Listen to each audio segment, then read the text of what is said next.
Hello listeners, and welcome to another episode of Chasm Converses. My guest today is Ella Belfanti from the 8-person group TYDE, based in Brisbane, Australia. They've just released a new single titled Latte Party, an incredibly fun and hip tune that has you moving from the first bass line.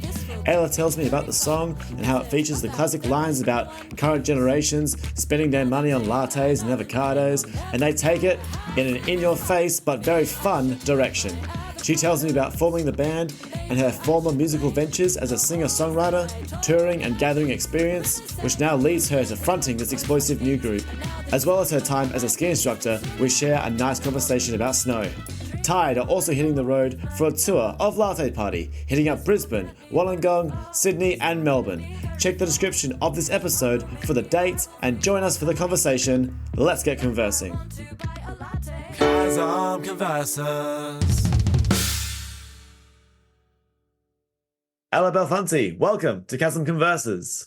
Hey, thank you for having me. Great to be here. Thank you so much. It's so awesome to have you here. And you have just released a brand new single just this week with your band TYDE, which is incredibly exciting, called Latte Party. Yes, we sure have. We're so excited to have it out in the world finally. Man, I get like a few like sort of emails and stuff from like, the PR and that sort of stuff to show me new artists who release new music and that kind of stuff. And as soon as I heard that, like saw the title of your song, I was like, oh, I have to ask them about this one. Because it's awesome. Mainly because, about maybe like a year or two ago, me and one of my best friends, because I've been a barista for a long time. Not anymore, luckily, but I have been. And me and my friend wrote a song called Latte under just like a random name that was like a pop punk metal sort of like collaborational thing about the stresses of being baristas. And it was a real real empty song and that sort of thing. And so as soon as I saw that you had one called Latte Party, I was like, oh, I have to listen to this one. I have to have a chat with the girls about it. But like, yeah, my goodness, it is so fun. Like it's just so fun. There's so many instruments involved in it. It's just like, oh man, I can't even really. I'm having trouble expressing it. Like, can you please take me through it? I'd love to hear what you have to say about it. Oh man, well, I wrote this song originally a couple of years ago now, and it was just sort of like a brain dump about being overwhelmed about things like the cost of living crisis, global warming, and just the lack of action on those things, and all of these articles had come out in the past few years, like, the younger generations are all lazy, they spend their money on avo toast, and that's why they can't buy houses. Yeah, and I was just sort of like, this is all so silly, so I don't know, it just like, and so I wrote this song, and it was meant to be a bit of a piss take, and I was like, I think this is actually kind of fun. And then I brought it to our bass player at the time was my younger sibling Harley, and they wrote bass line for it. I was like, these chords, and we sort of like workshopped it inspired by a Nubian twist song, and we were like, okay, this is like funky, this is going to be really fun. And then we ended up adding like and electric guitar as we went, and the band's an 8-piece now, and oh wow, really? Good lord. Instruments. Gee whiz. Yeah, that's like, wow. I mean, I was trying to get the thumbnail done before this episode started through the press images that I got, and I was like having trouble trying to find one because I was trying to fit all of you in. And it's like, and now it's like, yeah. And there's an additional 2 people in there as well. That's incredible. I'd love to ask how did you all kind of come together? Because I mean, with bands that come together, there's always a fun story. People know this and that, and then people join over time. But yeah, to have 8 people, that's like, it's such an inclusive band. I'd love to know how you all sort of kind of came across each other. It was a funny story in a way. I started out, I met the 2 original band members at Tableland's Folk Festival when I was sort of touring as a solo folk artist. And Awesome. When the pandemic hit, I ended up sort of stopping in Queensland, and I think my parents had moved to the Gold Coast. I was ski instructing and sort of going between all seasons, and then I was like, I can't really travel. I'm just going to stay with my parents for a bit, and then reconnected with those band members who were in Brisbane, and I ended up moving to Brisbane. And then as time went on, I just, met people through the music scene, and Yeah, I can't remember. I think I met Mika, our sax player, she Mm. was at my house for one of my housemates' parties or something like that. And we like had Yeah. bumped into each other a few times, followed each other on Instagram. When I wrote our single Head First, I just like DM'd her and I was like, I have an idea for a horn part on this. Do you want to come and play? And Mm. she was like, oh yeah. And I was like, oh, do you know a trumpet player? And she was like, oh yeah, I play with this girl Sharon in this other band. And I was like, yeah, cool. Can I have her contact details? Because I reckon saxophone and trumpet would be like cool for this line. And they came in and we just like got along really well when we were recording the song. I was just like, can you play this thing? And I play the flute. So I was like, it goes like this. And they were like, oh yeah, Oh, I wow. can play that. Yeah. Yeah. And over time it just grew. I met Liv and Alyssa through the jazz scene because Sharon studied jazz, Mika studied jazz at like the Con and JMI. And Yeah. yeah, I don't know. It's a really beautiful music community in Brisbane. And Yeah. basically through going to gigs, meeting people, seeing them play, we got along. And I was like, hey, I think we became an 8-piece when I put together for the single before this one, Give Me a Reason. It's a Right. song about experiences with sexual harassment and coercive control.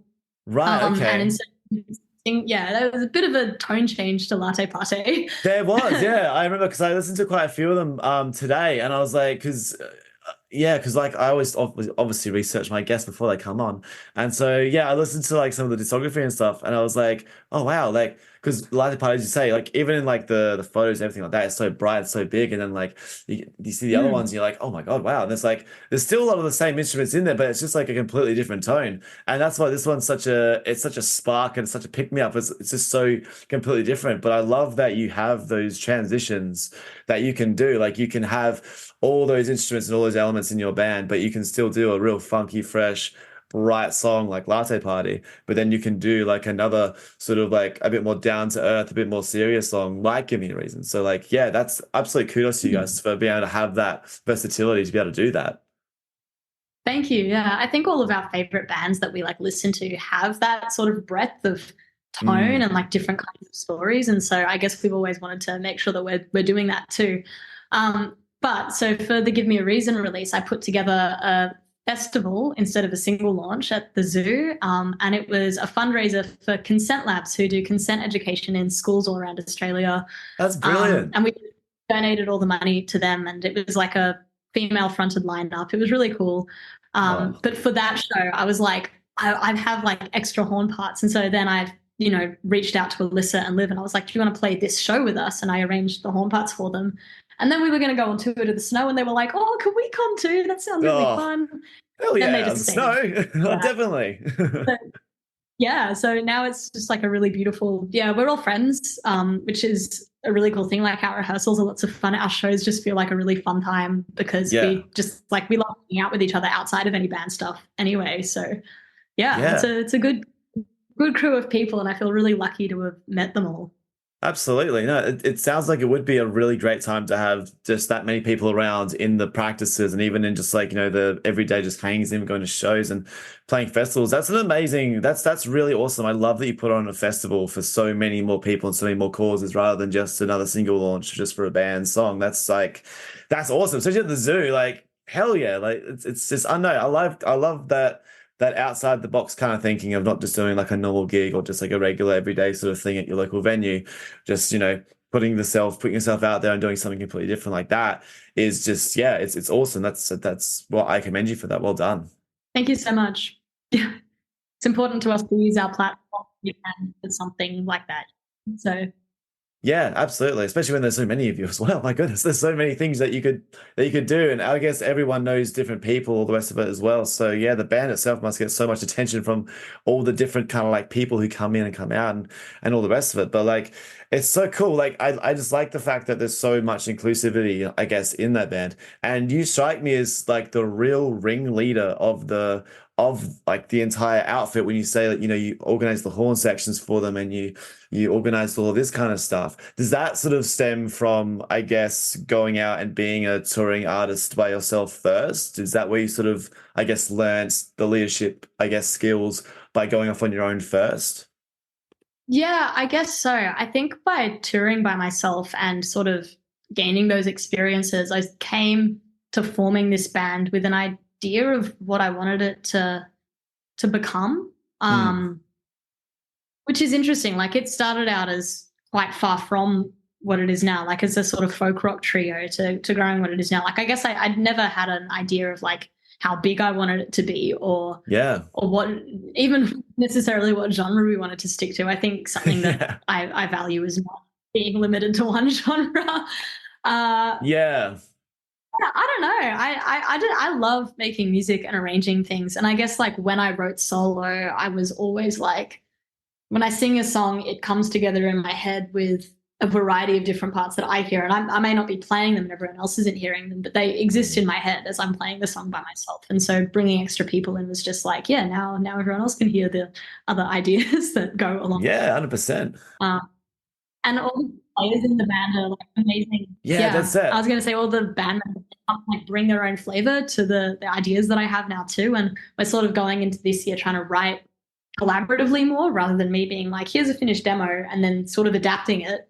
Like we're gonna try and actually get down in a room, write together all at the same time, which is exciting going forwards. Yeah, that'd be sweet, especially with so many of you as well. Like there'd be so many different ideas, I guess, that would sort of come out. There's a lot of, I guess, in that there's that analogy where like there's a lot of chefs in the kitchen, I guess. But then like, that like helps, I guess, spark even more creativity than if there was less than that many that you have. So no, that's a great way of going about it. And I love the fact that, it's your vision for it obviously started off very small and then it grew into something big. I've talked to the last couple of guests that I have had on this podcast have said like, when they start their bands and stuff, it usually, even if they just start projects, it just starts off as like a one person thing or a very, very small thing. And most of the times, sorry, I lost my voice there. Most of the times they can't see exactly where it's going to go.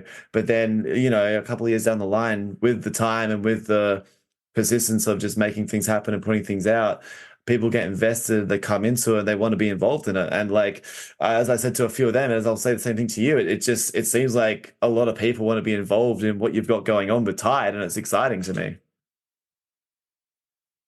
Yeah, we think it's really exciting and we hope that people are going to get excited along with us because we have so many ideas for the future going forward. Yeah. Yeah.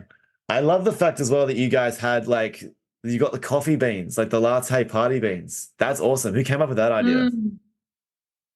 That was my idea. I'm a bit of a coffee. I don't know what to say. A coffee snob, a coffee enthusiast, maybe. Like a connoisseur, I think is like the real posh word. I don't know. Perhaps I just maybe I'm just Italian. I grew up. My dad's Italian, and both my parents were like really picky with their coffee. And I started learning how to make coffee when I was like 10 years old. In our house, we've always had an espresso machine, so I think it's just like the ritual of making it in the morning. The smell. I love coffee.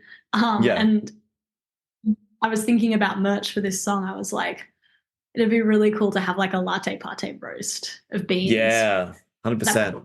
And it has to be a dark roast. And it is a dark roast. I tend to prefer like nice chocolatey dark roasts. And so we found a roaster that actually make my favorite roasted beans that we order specifically from like TYDE heads. And yeah, they agreed to collab with us, which was really, really exciting. I wasn't sure if that was going to work out, but yeah, it's awesome.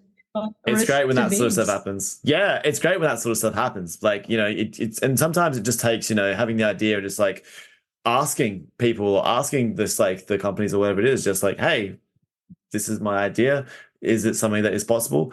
And the worst thing they can say is no, but sometimes they say yes, and you're like, oh shit, they actually said yes. No way. This is actually going to happen. No way. But it's so cool that that's something that you guys have decided to do, and it works so well with the song as well, obviously, because like being latte and all the rest of it, and as you said, like there's so many references to just like the classic kind of the generational things that I guess like our generation sort of get, I guess like put on the spot for like the almonds, the avocados, the lattes, and all that kind of stuff. And it's just, I mean, it's silly, really, when you think about it, especially when that shit is also very expensive now. But it does it does really feel like a real sort of like a shove in the face to the people that do sort of, criticize all that kind of stuff about this generation and all that sort of stuff. But again, I love the musical arrangement in it as well as like the breakdown at the end. Just absolutely, that was great. That was not expecting that. And I'm a metal guy, so like I just absolutely froth at the mouth for that bit. Was that like did that just come into an idea? Like, was that always planned, or was this just like, let's just like throw something. Let's just throw this in here and see what happens. It wasn't always planned. That idea for the breakdown at the end, I had like a couple of weeks before we went into the studio. Because this song, when we first started playing it, I was like, these lyrics are so silly. Here are the chords. And, you know, we had the bass line to our guitarist at the time. He loved improvising. I was just like, just use these chords and we'll sort of just, you know, literally improvise the song. And we did that for a while. And we played heaps of different versions of it that were just made up on the spot on stage. Wow. And then when we went to record it, I was sort of, you know, putting the demo together and being like, no, okay, I need to more specifically arrange these little parts. And then it got to the end, I was like, what if it went halftime and the guitar got really heavy? And I sort of did that and put that in my demo. And I was like, okay, cool, I'm going to send this to everyone. And then I was like, oh, what if we snuck in a sneaky bar of 5 as well, just to make it a little more proggy? And then I put that in. I was doing the drums. I think now when I make demos, I play the drums. But at that time, I think I was just tapping them on my keyboard and programming them. Yeah, right. Yeah, so, and then I brought it in and everyone listened to it and they were like, oh, that's cool. Yeah, so... Yeah, that's just something that I can see going off, just like live. I can just see that like everyone is absolutely going nuts to that spot. So like, yeah, that's musically that's absolutely genius in my opinion. I think that's absolutely genius, and I do love because I looked on the Spotify and that kind of stuff as well, and there was a line that was like, your music sounds like John Butler Trio merged with the Cat Empire, merged with like Florence and the Machine. I think that's amazing. Oh, thank you. Yeah. All bands that, I grew up listening to. I think TYDE are like a hard. They're all like, they're like your influences. But they're all bands that use lots of different influences as well. No, for sure. And instruments in that case too. Yeah, definitely. The Cat Empire horn lines are like a huge influence for me growing up. We got to open for Harry James Angus last year, who's the original trumpet. He's not in the Cat Empire now, but he was, you know, he's the singer and the guy who plays the trumpet. And it was such a fun moment for me and for our trumpet player Sharon as well, who's a massive Cat Empire fan. We were sort of sitting there and he was so humble and so chill. And I was just like, I'm such a big fan, like meeting him backstage, and he was like, oh yeah, cool. Do you want to like jam on a couple of the songs together, like in the sets? And I was no way. Yes. That's and awesome. I didn't know how to say to him, like, I can sing all of your trumpet lines. They're like in my, like, I know them so well. Yeah. Far out. No, that's awesome. Isn't being in a band just bloody awesome sometimes? You just get such like great opportunities to go meet people, play shows, and just like, just like, you know, become incredibly creative and just make things and put it out to the world. It's such a fun thing that we're able to do. I think sometimes we have to like, take a bit of a step back and just be like, man, this is cool, isn't it? Yeah, it is really, really cool. It's easy to forget that when you're like spending lots of money on your release and being like, can I make this work? Is all of this like, you know, I think a lot of people don't see all the background work that goes into organizing a band, especially like an 8-piece, like what it takes to organize that many people. Oh man, yeah. As I said, you must have great leadership. Yeah, I'm trying and learning a lot of things as we go.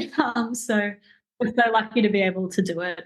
So lucky. Yeah, definitely. Like it's something that we're very privileged to be able to do, and it's great that, you know, as I said before, you guys have so many people around the band, as well as very close friends as well. That like obviously makes it so much better for you guys, and it's just like it sounds awesome. And I know that you guys are going away very soon, and touring around the place, which is going to be like incredibly exciting. I mean, obviously you've toured yourself previously. Has anybody else in the sort of cohort done a lot of extensive touring as well, or is this some first time for some of them?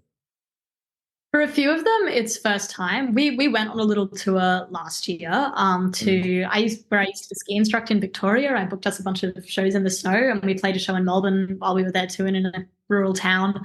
Wow. So that was sort of like the first experience trying to take a big group on tour for me, like rather than solo. And for a bunch of them, that was their first touring experience too. But a few of them also play in other bands like the Steel Syndicate and you know, Rosa Mac, and a few of them have toured before with other projects. Right, okay, cool, sick.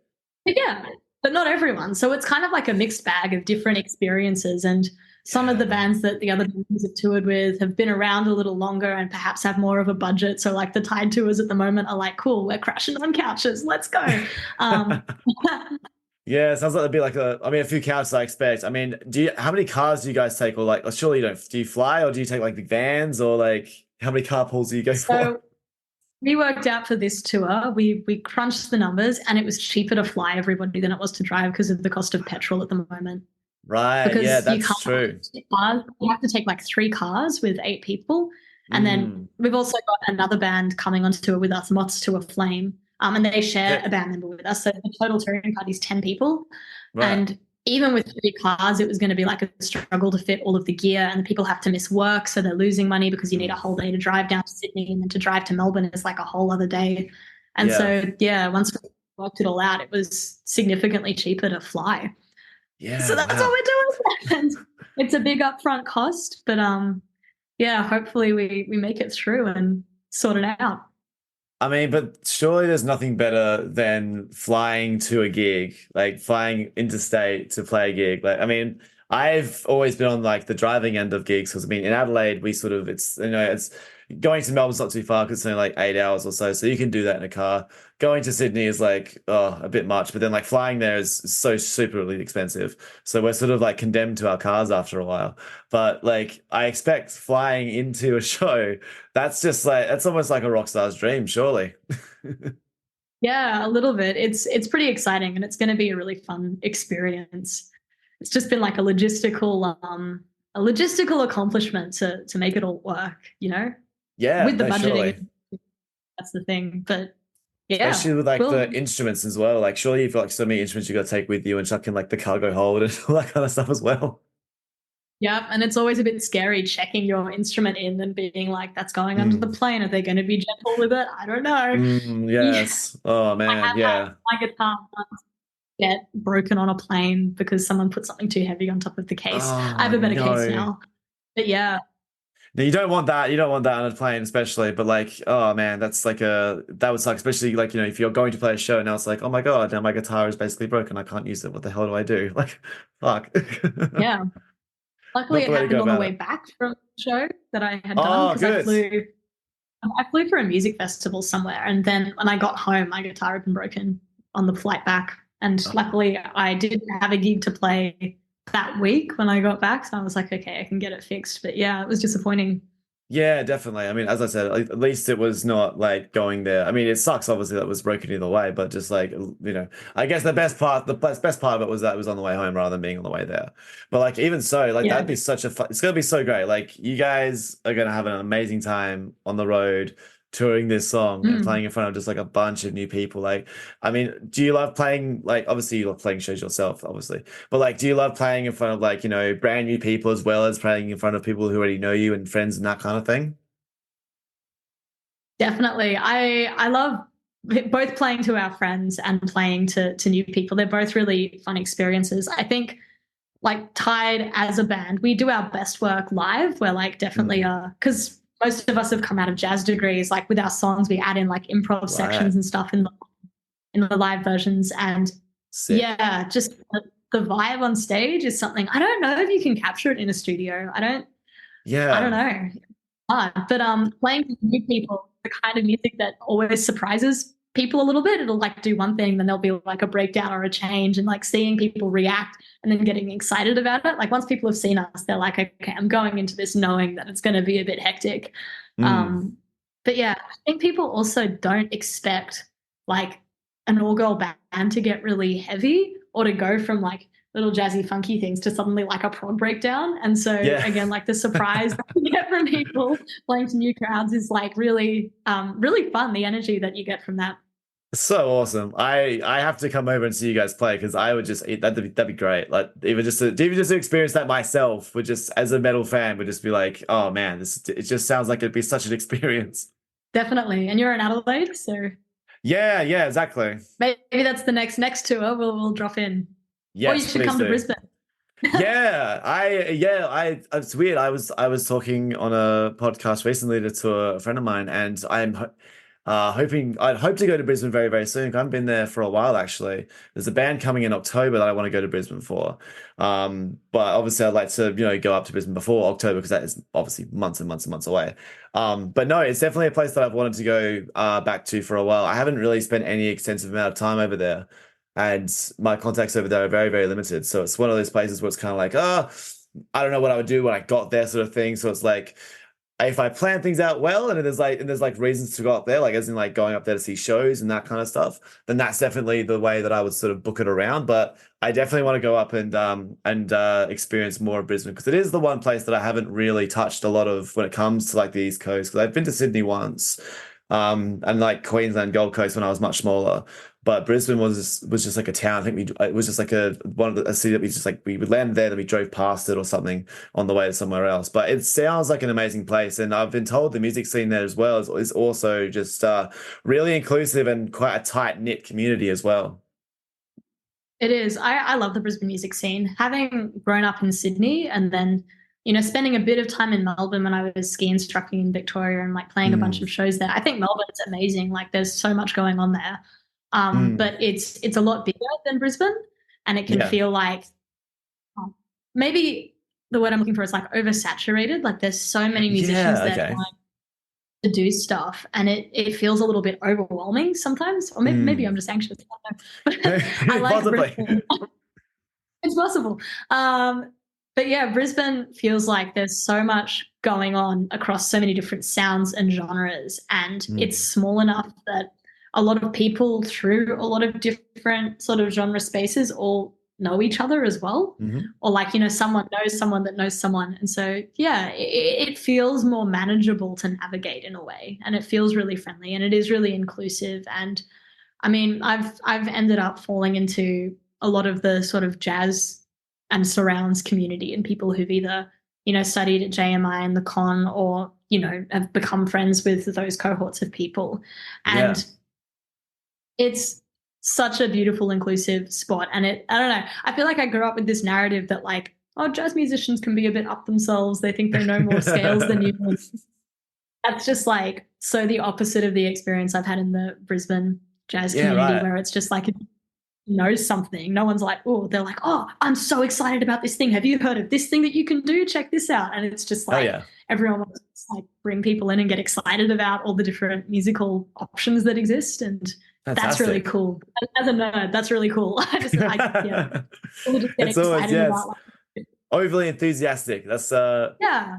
yeah, no, that sounds fantastic. Honestly, like it sounds like it's a really good place to kind of be, especially if everyone's very like, positive and has that sort of mentality to sort of help each other out and really sort of like, bring each other into the circle rather than sort of being a bit like, I guess like snobbish, I suppose, and keeping to themselves or Yeah. having that, I guess that stigma about the jazz musicians and that sort of thing. But even so, there was something that that's what I was going to ask you. So because I love the fact that the band's an eight piece. And I mean like I've been in a five-piece band before, and even I've been on stages where like, it's very, very cramped. Have you guys had to be like very space aware of where you all stand in order to kind of like fit on like stages that you have played? Like, have you been able to get to mostly like stages with lots of room, or have you have to be very like sort of cramped in a certain spot? Like, how do you manage through that?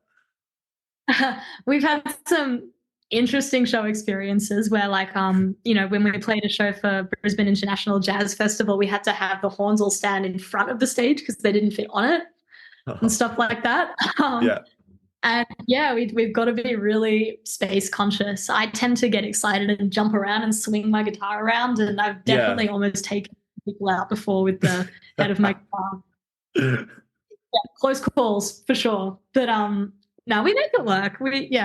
But it is tight. It's like, yeah, we're comfortable being close to each other now. Let's just say that. Yeah. No, it's absolutely fantastic. Before I finish up, I'd love to ask you another question about skiing because you've mentioned that you're a ski instructor in Victoria, and I found like that's absolutely incredible. Have you been anywhere like have you sort of skied anywhere else around like Australia or like overseas or anything like that, or were you mainly sort of just kept to Victoria? So I did 2 seasons at Mount Hotham in Victoria, and that was sort of my favorite mountain to work at. But Hmm. growing up, my parents would sort of try and take us. I think I skied for the first time when I was 10, and I was just like, this is sick. This is the best thing ever. Yeah. Yeah. We went to Perisher that time, and I think we went to Thredbo a couple of times. We didn't get to go that many times, but Okay.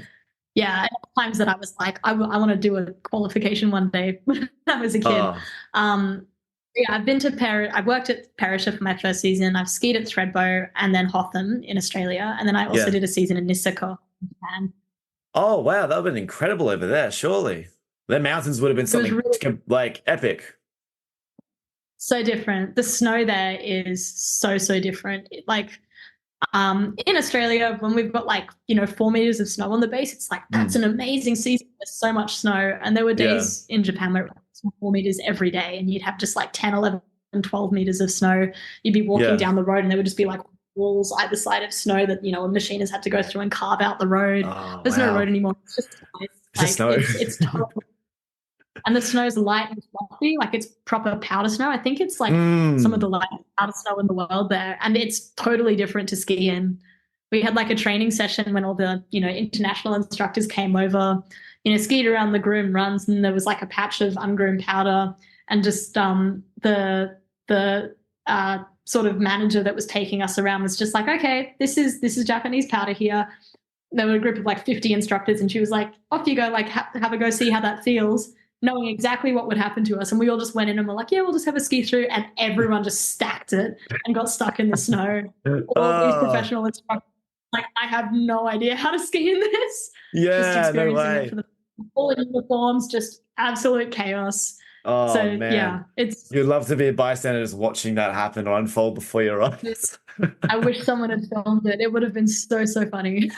I went to Finland late last year in December during their Christmas time, and the snow there was absolutely incredible. And I love snow. I haven't been exposed to too much of it, but Finland during just Christmas time, man, the snow over there is very similar. It's very kind of just powdery and soft, and it's you put your hand in it, you go straight in, or you put your foot in it, your foot just goes straight to the ground because the snow's just floating on the top, and it's just oh man, there's nothing like it. Sadly, I didn't have a skiing thing there. I did ski once in New Zealand when I was much younger. I think I was 13 or something like that, and we went to Wanaka and Queenstown up near there, up to those ski fields. And I tried skiing. My brother tried snowboarding, but I tried skiing, and I was okay. I haven't revisited it yet, but I've always thought of doing that eventually. But it's awesome that you're able to teach different people how to ski and all the rest of it, and even get some just awesome experiences in the snow, and even some fun moments, especially. Definitely, it's again something I'm very privileged to have had the opportunity to do and experience, and I'm really grateful for that. So. Super Fantastic. Fun. If you can do it, you do it. Absolutely. Well, Ella, this has been such an amazing conversation. I really can't thank you enough for joining me today to talk about the Latte Party song from your band TYDE. To all my listeners, please do listen to the new song. Do you guys have a video coming out for this song as well, by chance? We sure do. Yeah, it's coming out in 2 weeks. Oh, there you go. Well, then stay absolutely tuned for the video that comes out, because there'll be just a massive 8 people just running around doing stuff. It's going to be insane. And obviously, of my interstate listeners, do look out for the tour dates that you've got going down as well. Because hell, if you're coming to Adelaide, I would be there in a second. If that, to everyone in Melbourne and Brisbane, just get yourselves there. Playing in Sydney, Melbourne, Wollongong, and Brisbane. So. Exactly, yeah. So absolutely get yourselves there. But no, thank you so much for joining me, and I wish you all the best in the rest of your music ventures. And I'm sure one day we'll cross paths. Thank you so much for having me. It's been a real pleasure. Thank you so much for tuning into the episode this week. I hope you enjoyed the conversation with Ella and myself. Go check out TYDE and their newest single, Latte Party. Give them a follow on the socials to keep up to date with everything that they have going on, including their upcoming tour. There are links in the description of this episode where you can find all of TYDE's music, videos, and their info on their shows. As for myself, follow me on Instagram or YouTube at This Is Chasm, where you can find reels from my podcast episodes and even some extended clips. You can also keep up with the podcast on Spotify, as well as the Chasm Converses playlist, which features all the intro songs from all my guests thus far. And Latte Party has recently been added, so give it a follow and listen to support the podcast and the artists. And finally, please leave a rating and or review for the show wherever you listen to your podcasts. And I'll see you next week for a new episode with a new guest here on Chasm Converses.